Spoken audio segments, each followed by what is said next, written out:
అందరికీ మరణాత.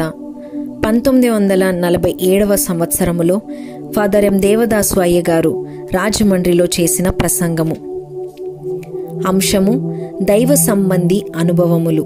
వాక్యము ఆదికాండము 18వ అధ్యాయము 1 నుండి 14 వచనములు, లూకాసు వార్త 2వ అధ్యాయము 25 నుండి 39 వచనములు, అపోస్తులుల కార్యములు 9వ అధ్యాయము 1 నుండి 6 వచనములు. దీవెన. దైవ లక్షణానుభవ ప్రియులారా, నేటి దిన వాక్య వర్తమానము ద్వారా ఇందులోని అనుభవములన్నీ మీ అంతరంగములో ముద్రించునుగాక. ఆమేన్. అనుభవము అనగా ఊహ వల్లను విశ్వాసము వల్లను క్రీస్తు ప్రభువుని తెలుసుకొన్న రీతిగానే అనుభవమును తెలుసుకొనవలెను. ఇది మొదటి రెంటి కంటే ముఖ్యమైనది. అనుభవపూర్వకముగాను క్రీస్తు ప్రభువు వల్ల మనము ఎట్లు తెలుసుకొనగలము? మొదటిగా సంతోష అనుభవము.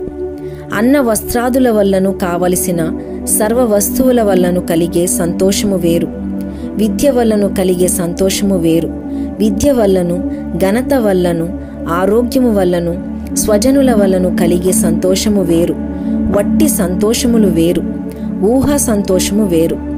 ఇది చాలా మందికి ఉన్నది. అయితే ఈ లోకములో ఉండి ఈ లోకములో ఉన్న సంతోషము గాక లోకము ఇయ్యనేరని సంతోషములో ఉంటే అది ప్రభు యేసు వల్ల కలిగిన సంతోషమని, యేసు ప్రభువు ఇచ్చే సంతోషమని తెలుసుకొనవలెను. ఇది అది రెండూ ఉంటే కలిగే సంతోషము కాదు, యేసు ప్రభువు ఉంటేనే సంతోషం. రెండవదిగా జ్ఞాన అనుభవము అనగా అంతా తెలిసినట్లు ఉండడము.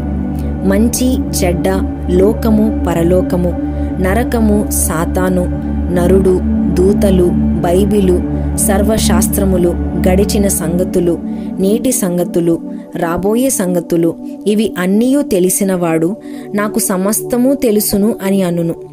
అట్టి స్థితి మనకు కలిగి ఉండును.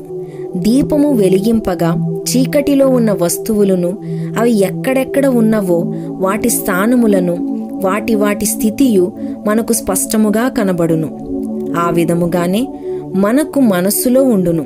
ఎందుకనగా యేసు ప్రభువు మనతో ఉన్నాడు గనుక. మూడవదిగా స్వానుభవము అనగా కష్టములను సంతోషముతో సహించుట. నిందలు, శోధనలు, ప్రార్థనకు జవాబు లేకపోవుట, పడిపోవుట, ఎండ, వాన, అపజయము, కరువు, వ్యాధి, దయ్యపు కళలు, ఈ మొదలైనవి మన జీవిత కాలములో జరుగునప్పుడు లెక్క చేయకూడదు. నాలుగవదిగా స్థానానుభవము. మనము ఎక్కడ ఉన్నను దేవుని యొద్ద ఉన్నట్లు, దేవుడు మనతోనే ఉన్నట్లు భావించుకొందాము. బురదలో ఉన్నను, నీళ్లలో ఉన్నను, ఇసుకలో ఉన్నను, నెబుకద్నెజరు యొక్క అగ్నిగుండములో ఉన్నను, గలిలయ సరస్సులో ఉన్నను, గాలి తుఫానులో ఉన్నను, సుందర్ సింగు వలె పాడు నూతిలో ఉన్నను, దేవుని వడిలో ఉన్నట్లుగానే ఉండును. ఇది మహా గొప్ప అనుభవము.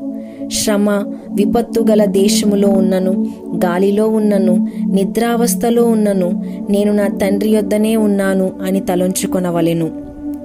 ఐదవదిగా ఐక్యానుభవము. ఒంటరిగా ఉన్నప్పుడు సహితము నేను ఒంటరిగా లేను, తండ్రి నేను ఉన్నామని తలంచుచుందును. ఏ పని చేసినప్పుడైనను నేను ఒక్కడనే చేస్తూ ఉన్నాను అని అనుకొనను. తండ్రి నేను కలిసి పని చేస్తున్నాను అనుకొందును. శ్రమకాలములో నేను ఒక్కడనే శ్రమ అనుభవించుటలేదు, తండ్రి కూడా పాలు పొందుచున్నాడని, నాతో కూడా కాడిని మోయుచున్నాడని తలంచుచుందును. ఆరవదిగా సమృద్ధానుభవము. ఏమీయూ లేకపోయినను అంతయు కలిగి ఉన్నాను అని పౌలు వలె ఆనందింపగలను. తండ్రి కలుగజేసినదంతయు నాదే అని ఉత్సాహపడుదును. తండ్రి పెద్ద కుమారునితో అన్న మాటలు జ్ఞాపకము తెచ్చుకొనండి. నాకు కలిగిన అంతయు నీదే. కీర్తనల గ్రంథం 23వ అధ్యాయము. యెహోవా నా కాపరి అని దావీదు పాడినట్లు మనమును పాడుదుము. ఏడవదిగా జనకానుభవము. మనము పైనున్న 6 విషయములు కలిగి ఉండుట చూచి తండ్రి ఎంతో ముచ్చటపడును. అనగా నా బిడ్డలు లోకము ఇయ్యనేరని సంతోషము అనుభవించుచున్నారనియు, అంతయు తెలిసిన జ్ఞానుల వలె ఉన్నారనియు, కష్టముల మీద నడుచున్నట్టి జయశాలురై ఉన్నారనియు, నన్నే నివాస స్థానముగా చేసుకొన్నారనియు, నాలో ఐకమత్యము కలిగి ఉన్నారనియు సర్వమును తమదేయని ఉత్సాహపడుచున్నారనియు చూచి తండ్రి ఎంతో ముచ్చటపడును. అంతయు మనదే గదా, యేసునికున్నదంతయు మనదే గదా. పరమ తండ్రి ఈ అనుభవ అంతస్తులన్నీ మన ప్రతిదిన అనుభవములో ఉంచునుగాక.